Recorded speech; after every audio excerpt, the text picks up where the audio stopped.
Halo semuanya, kenalin nama gue Retno. Ini video YouTube pertama gue. Gue tinggal di Jerman sekarang sudah sekitar 10 tahun. Gue pertama kali datang ke Jerman itu di tahun 2010. Kemudian 2011 gue mulai kuliah kedokteran di sini. Puji Tuhan semua berjalan lancar sampai akhirnya 2017 akhir gue lulus dan 2018 gue bisa bekerja sebagai dokter untuk spesialisasi penyakit dalam di Jerman sini. Jadi ini udah tahun ketiga gue bekerja sebagai dokter. Bulan Mei kemarin gue pindah rumah sakit karena kontrak kerja di rumah sakit yang lama habis. Di sini gue mau nge-share tentang pengalaman gue selama ini dan privilege apa sih yang bisa didapat sebagai seorang dokter di Jerman sini. Jadi kuliah di Jerman atau di negara manapun yang namanya kuliah kedokteran itu pasti nggak mudah karena bahannya emang sulit gitu ya, dan apalagi dengan menggunakan bahasa asing itu susah banget. Tapi puji Tuhan semua berjalan lancar. Achievementnya itu sangat luar biasa gitu untuk menjadi seorang dokter, dan sekarang dengan status dokter gue sendiri merasakan privilege-nya ya. Jadi dokter itu enaknya kemungkinannya itu kecil untuk kita jadi pengangguran. Untuk kalau untuk fresh graduate gitu, untuk yang benar-benar baru lulus, um, gua rasa wajar ya kalau mesti nunggu beberapa bulan sampai akhirnya dapat pekerjaan gitu. Tapi kalau misalnya kita udah di dalam, udah bekerja, udah punya pengalaman, itu biasanya kita dimanapun bisa bekerja. Karena di Jerman sendiri itu ada yang namanya Ärztemangel atau kekurangan dokter. Jadi dokter itu dicari. Bahkan dokter yang nggak kuliah di sini pun, yang misalnya kuliah dari negara lain, kemudian mau bekerja di sini, mau ambil spesialisasi di sini itu sangat difasilitasi. Tentunya kondisinya berbeda ya dari satu kota ke kota lain, dari satu daerah ke daerah lain. Kalau untuk kota-kota besar itu biasanya memang lebih susah untuk mendapatkan pekerjaan dibanding kalau misalnya kita mau ke kota yang lebih kecil atau ke daerah yang udah bisa dibilang desa, itu biasanya lebih mudah untuk mendapatkan pekerjaan. Tapi overall, gua rasa sebagai dokter itu um, privilege-nya adalah kemungkinan sangat kecil untuk nganggur. Kemudian yang gue rasain privilege berikutnya itu dari segi pendapatan ya, tentu aja um, nggak cuma di Jerman, tapi gue rasa di negara-negara lain, mungkin hampir di seluruh dunia, dokter itu merupakan pekerjaan yang cukup direspek, dan juga pekerjaan yang termasuk bisa mendapatkan pemasukan yang cukup tinggi. Kalau untuk di Jerman sendiri, gaji dokter itu udah diatur berdasarkan yang namanya tarif vertrag.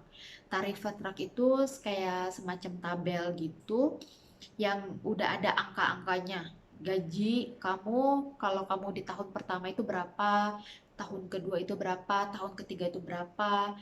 Kemudian kalau misalnya kamu udah jadi dokter spesialis, gaji kamu tahun pertama berapa, tahun kedua berapa, tahun ketiga berapa, dan begitu seterusnya. Jadi semakin banyak pengalaman kamu, semakin sudah lama kamu belajar, itu gaji pasti akan naik terus. Um, itu yang gue rasa cukup menjadi privilege ya kalau di Jerman. Kalau di negara lain gue nggak tahu, atau di Indonesia pun gue nggak tahu gimana sistemnya. Tapi yang gue dengar-dengar selama ini kan, kalau di berita um, dokter udah lulus kemudian internship, ada yang nggak digaji atau gajinya kecil.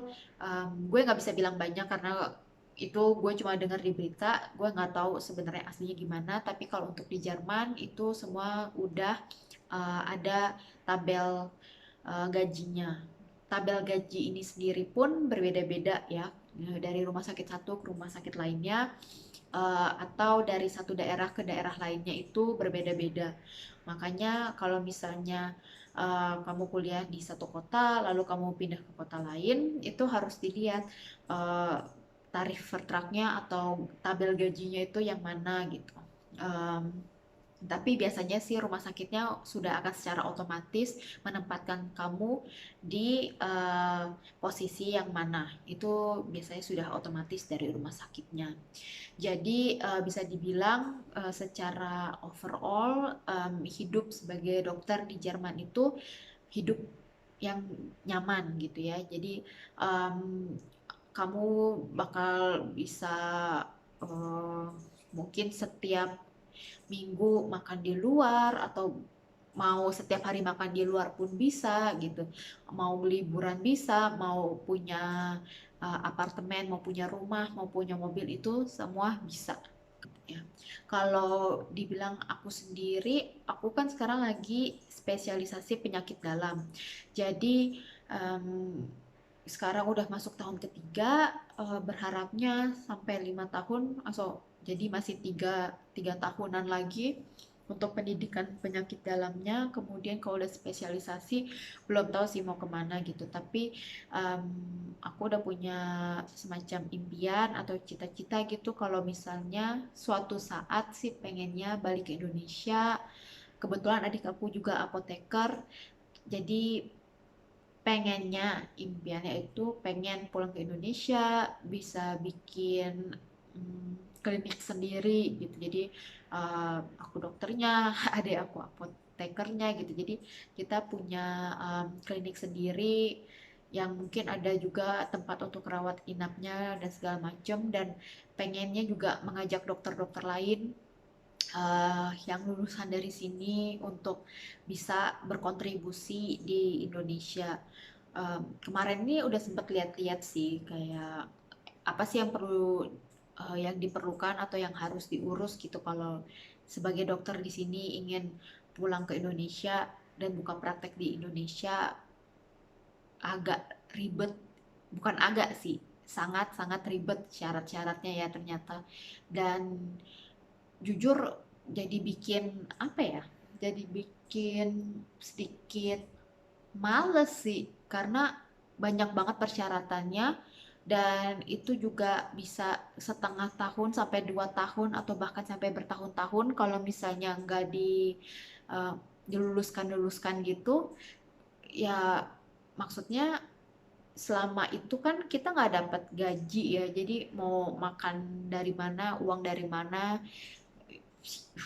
ya. Untuk sekarang sih masih lama aku sampai ke situnya, cuma ya, masih mau di ini sih, masih harus dipikirin lagi benar-benar matang-matang. Semoga regulasinya bisa lebih mudah gitu ya untuk dokter lulusan luar negeri untuk pulang ke Indonesia dan buka praktek di Indonesia.